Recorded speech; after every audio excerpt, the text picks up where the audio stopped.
Good morning and welcome to the Franchise Minute. I'm Anna Wiles, the franchise economist and your host. Today's topic is fitness. Some people assume that fitness means trendy, and that is not the case with the franchises that I work with.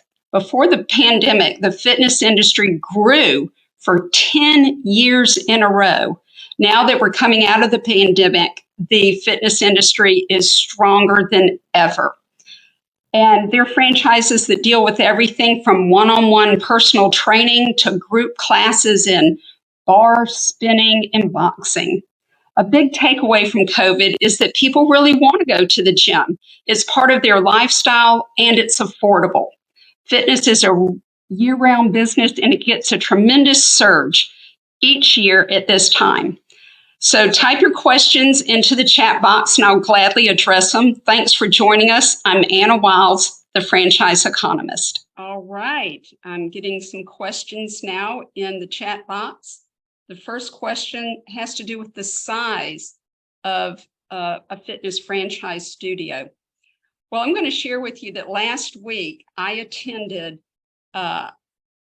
visited two franchises on the West Coast. I went to the corporate headquarters of one franchise parent company that owns 10 individual boutique franchise brands. Everything from, as the video mentioned, from bar to club Pilates to yoga to rowing to running to all sorts of dance, all sorts of fitness modalities. And their particular range for the size of a studio or gym is anywhere from 1,500 square feet on the low end for something like their yoga studio to about 2,500 on their concepts that require more equipment and more space. And so really those are modest sizes, which help make them affordable. All right. Someone said, are territories exclusive? Yes, they are. And let me share with you how they define territory. They start off by using a very sophisticated mapping software called Buxton, Buxton. And they look specifically within about a 2-mile radius of the physical location of where a studio will be located. And they can, so many people are worried about competition, but they can pull up on the map. You can pop up and see where there's an Anytime Fitness or an Orange Theory or an F45 or anyone else or any of their other brands that they may have in the market. Another question is, what are the financial or how much do these franchises cost? Well, in general, what they look for minimum financial qualifications for anyone who's interested in becoming a franchisee is $100,000 of your own money that's non-financed and a net worth of $500,000. And I can work with you on, I can refer you to franchise funding companies to help you get any financing that you may need to move forward with a franchise, whether you use your own equity, you use other people's money, or a combination. So I'm happy to be a resource in that area. Oh, one of the biggest things that is one of the big pluses about boutique fitness, besides, the growth in this area and the projected growth over the next 10 years is tremendous, but it appeals to people who come from the corporate world, people who have people management experience and good business acumen. And they can apply that with these franchises. Gyms or fitness studios make classic manage the manager type investments. So someone can keep their day job and have this as a side hustle, because the business model is not where the owner is involved in the daily operations. Well, they could be if they had like one location, but most of the people that I'm working with that are attracted to these keep their day job and they get what's called a 3-pack or a 6-pack or a 10-pack, where they have 3, 6, or 10 locations. They're awarded territory to support that. and their role is to open up the first location, put a manager in place, and then as someone I work with named Mitch says, then you just rinse and repeat. Then you do it with the second location and the third location. Then the role of the owner at that point is to just manage the three managers who take care of daily operations, who take care of the employees, and making sure they're taking care of the customers. And so that's a very attractive consideration when it comes to fitness franchises. They just work so well with the manage the manager business model. Okay. I think I have a couple of other questions coming in. Oh, someone wants to know how can someone work with me, or how does it work when someone works with me? Well, the first thing is, let me explain my role. My role is that of a recruiter. I'm not a commissioned salesperson trying to sell you a franchise.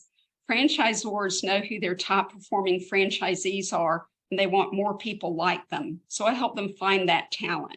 And just like any other executive recruiter, the company pays me when the talent, joins the organization. So that's how that works. And it doesn't make the cost of the franchise go up. So whether you find a boutique fitness franchise on your own, or you work with me and decide to move forward with one, you'll still pay the same amount down to the penny to the franchisor. And I have got a process that I take people through to help them figure out, one, is a franchise for them? And if it is, which franchise is for them? There are over 4,500 different franchises. So the process begins by shining the spotlight on you, the investor or the franchisee, the new business owner. And we build your business model based on your preferences as a business owner. So what role do you want to play in the business? What's your skill set? What are you good at doing? What do you enjoy doing? And we'll match to that. And of course, we'll take into consideration your financial qualifications and your goals for the business. What do you want the business to do for you on a long-term basis, personally, professionally, and of course, financially? We also take into account who you want your customers to be, who you want your employees to be, and that sort of thing. And once we build your business model, then it's like I've got a template that I can match to. So I go off and do extensive research on franchises, check territory availability as well. And then I come back with matches to your model. And at that point, then my role changes from matchmaker to then coaching you through the franchise discovery process so that you do a rigorous evaluation of the franchise, the goal being you making a well-informed decision as to whether or not any particular franchise is the right fit for you. So that's how it works to work with me. And if you want to contact me, of course, you can connect with me through LinkedIn. I'm Anna Wilds. You can also go, and on LinkedIn is my contact information, my email address, and my phone number, and also our website, which is Select Franchises. You can go there, learn a lot of information, and also connect with me through that. So look forward to hearing from you. We also have a newsletter that you can sign up for. It goes out weekly. It went out today, and it was on this topic of boutique fitness franchises. Okay. All right. We've got a couple of more minutes. If you have any other questions, please put them into the chat box.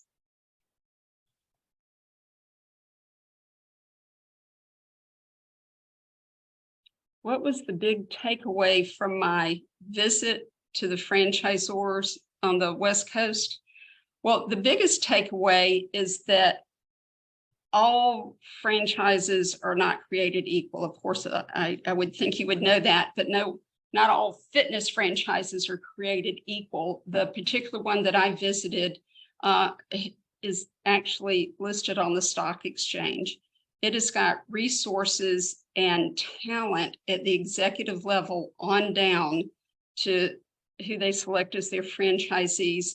It's just a very high quality organization, and it's all about the franchisee succeeding, doing well financially, and that's the type of franchise I refer people to. This one is hands down one of the single best franchises I have ever worked with in my 20 years. Okay, people are wanting to know the name of the franchise. Well, here's the thing. They want me to find people who are a good fit for them. So instead of just saying, here's the name, and you go Google them or find out about them, we take you through this process and we make sure you've got the right skill set, you've got the right goals that match up right with the franchise. I mean, just because it's great doesn't mean it's going to be great for you. And so that's why we take you through the process. And if you want to have a one-on-one conversation with me about your situation, I welcome that. I do that every day. Meet new people who are considering a franchise. They don't know a lot about franchises, so they're wanting to just really get educated, get information. And again, that's why I point you to my website, Select Franchises, and you'll find a lot of information there that you'll find very helpful. Everything from funding and financing franchises to just general information, things you need to know. All right. And I do want to invite everybody to next week's Franchise Minute. It'll be on February 22nd at 11:30. As always, we'll begin with a 1-minute video on the topic. Next week's topic is going to be on home services, home service franchises. The theme for this year, where the trends are, where the growth is in two particular areas. Affordable personal services like gym memberships, and also home services, things that have to do with maintenance and repair of homes, cleaning, anything that a homeowner needs, everything from their roof to their lawn to taking care of their pets. There are franchises in all these areas, and they are seeing a great deal of growth, especially since people are living at home, working from home, and studying from home more than ever.